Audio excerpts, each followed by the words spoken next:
ٹھیک، تو آزاد کشمیر میں ظاہر ہے کرٹیکل سچویشن کے اندر JUI پاکستان پیپلز پارٹی کو سپورٹ کرنے کے لیے پہنچی ہے، تو کچھ طے پایا ہے کہ الیکشن کے بعد کا منظر کیسا ہوگا، JUI کو کس طرح سے حصہ دیا جائے گا، اور کیا کچھ گیو اینڈ ٹیک ہوا ہے پولیٹیکلی، اگر کچھ اس پہ آپ روشنی ڈال سکیں؟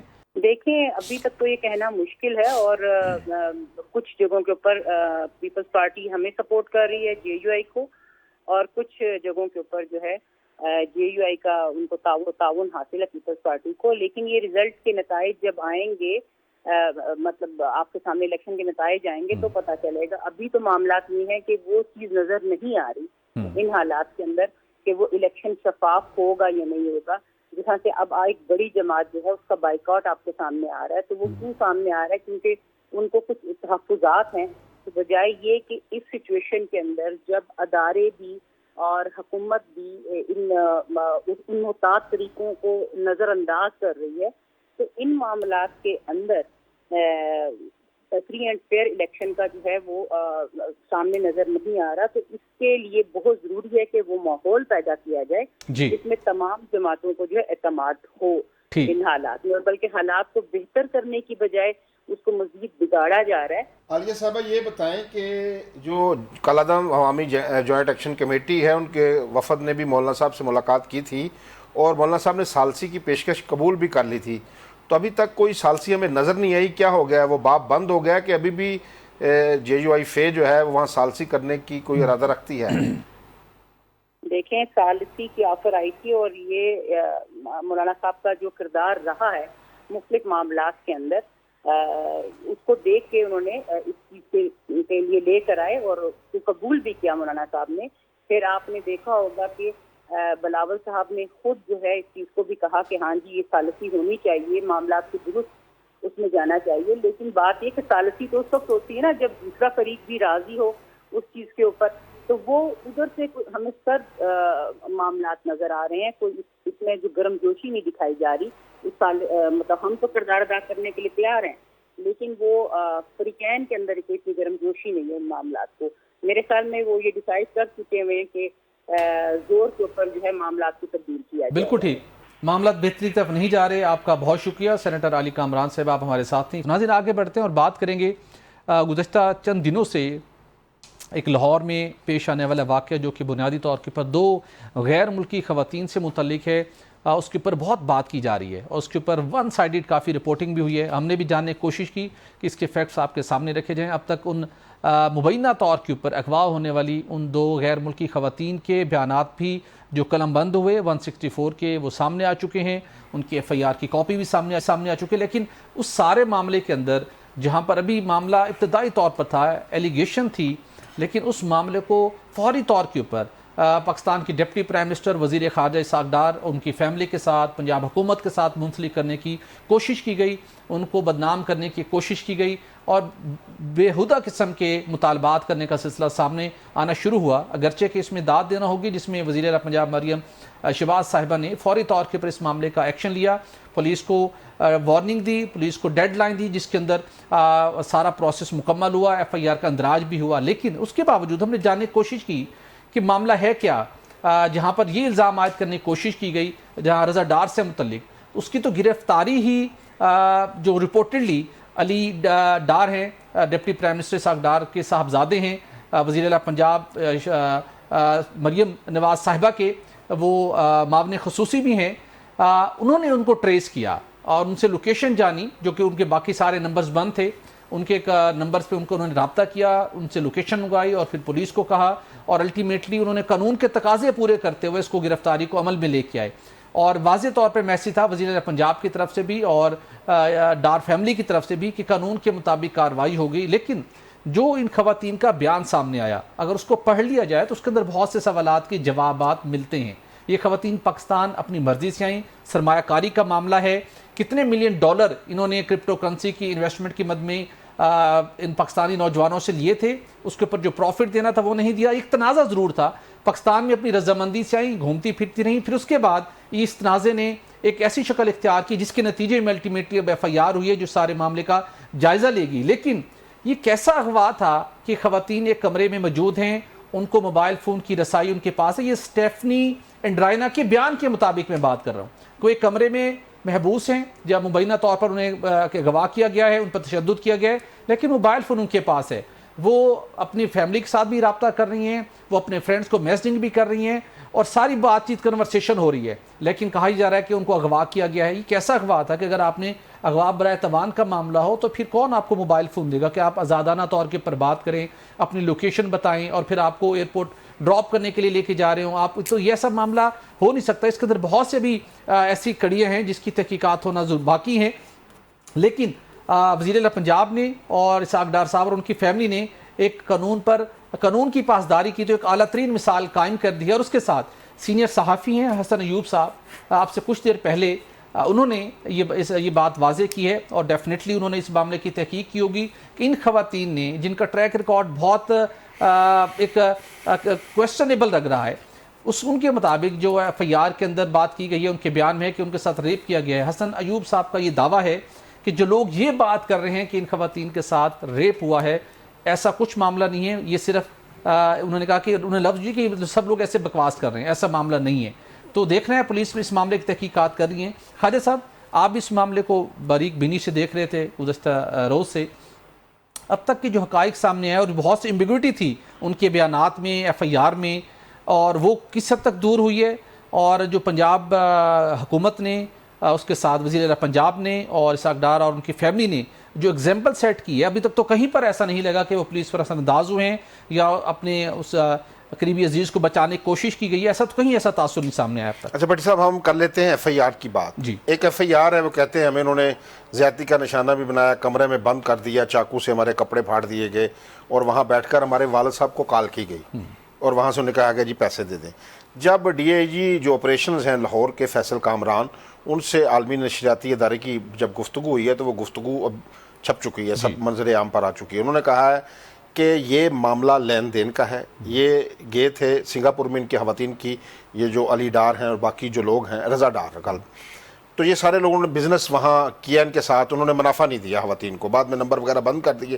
پھر وہ مزید سرمایہ کاری کرنا چاہتی تھی ان کے ساتھ کہ تاکہ ان سے اور پیسے لے کر کاروبار کیا جائے.